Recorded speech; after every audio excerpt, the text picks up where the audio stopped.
الحمد لله رب العالمين، والصلاة والسلام على خاتم الأنبياء والمرسلين سيدنا محمد وعلى آله وصحبه أجمعين وخلفاء الراشدين ومن تبعهم بإحسان. أعوذ بالله من الشيطان الرجيم. وأن سعيه سوف يرى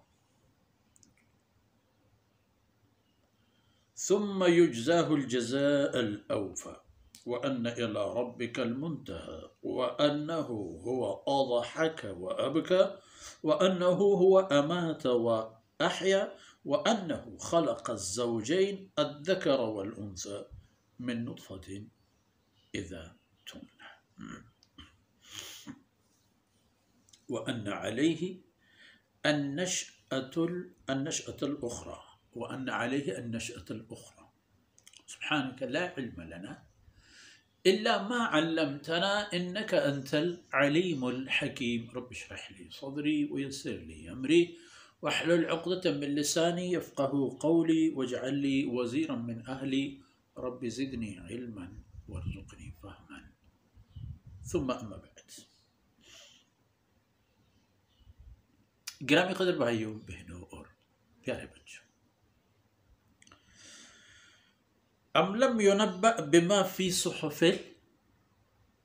صحف موسى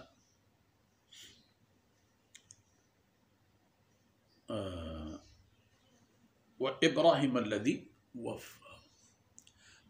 ان صحائف میں، ان کتب میں، اللہ رب العزت کے ان فرمودات میں جو ان کتابوں میں موجود اور ان انبیاء علیہ السلام پر نازل ہوئی یہ باتیں تھیں، تو یہ باتیں آپ کے لیے بھی ہیں. جو باتیں وہاں تھیں وہ دیکھ لیجئے کہ ان سعیہ سوف یرا، انسان کی جو زندگی کی دوڑ دھوپ، جد و جہد، سعی کوشش، سوف یرا، اس کے نتائج اسے دکھا دیے جاتے ہیں. یورا کا یہ معنی نہیں کہ صرف دکھا دیے جائیں، یعنی اسے ملیں گے،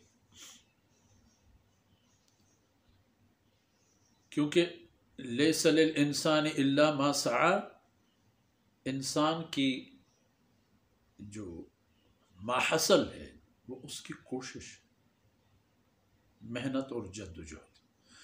جس چیز کی وہ محنت اور جد و جہد کرتا ہے وہی چیز کے اسے نتائج دکھا دیے جاتے ہیں. نہیں ہے کوئی انسان جو کچھ کیے بغیر بیٹھے. اللہ کی بندگی میں دوڑ دھوپ اس کا بھی نتیجہ ہے، اللہ کی نافرمانی میں دوڑ دھوپ یہ بھی ایک محنت ہے. چاہے عقیدے میں کوتاہی ہو، عمل میں ہو، اور کسی بھی شعبہ اور حصے میں ہو. فرمائے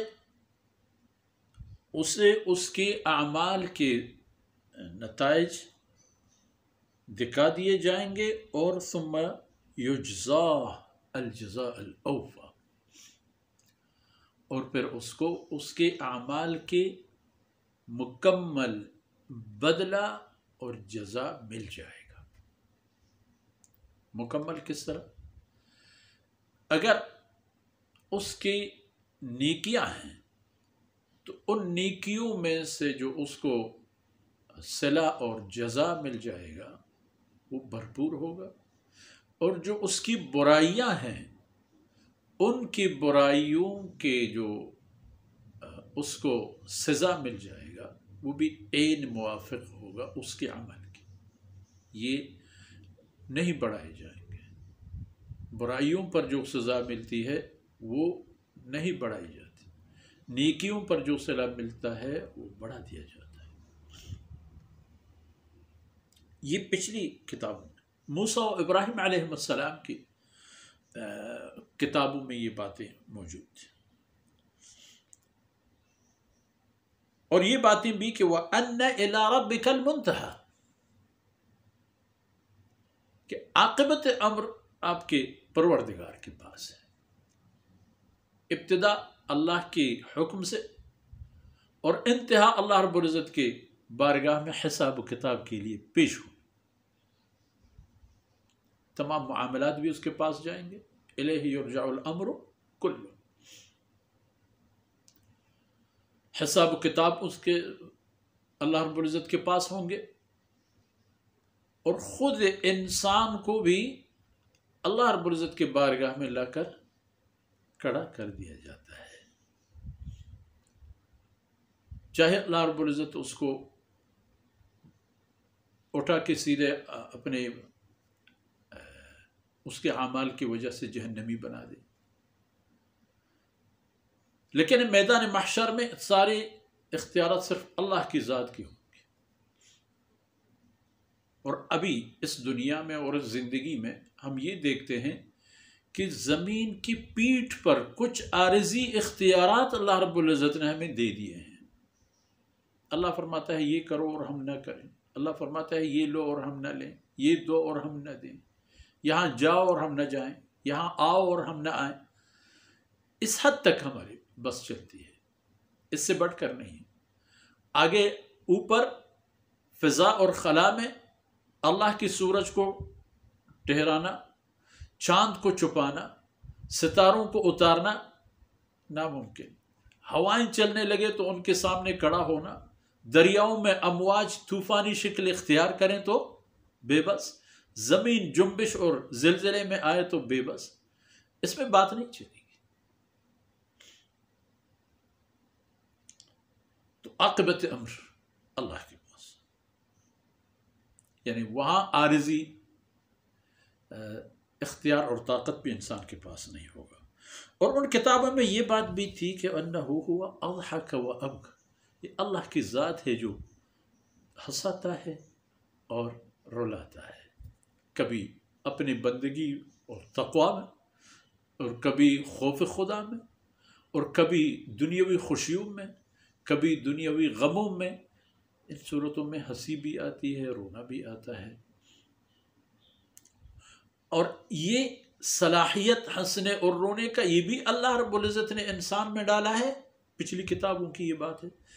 اور وہ مواقع جن میں انسان کو رونا اور ہنسنا پڑتا ہے بغیر ارادے کے، وہ بھی اللہ کے حکم سے آتے ہیں.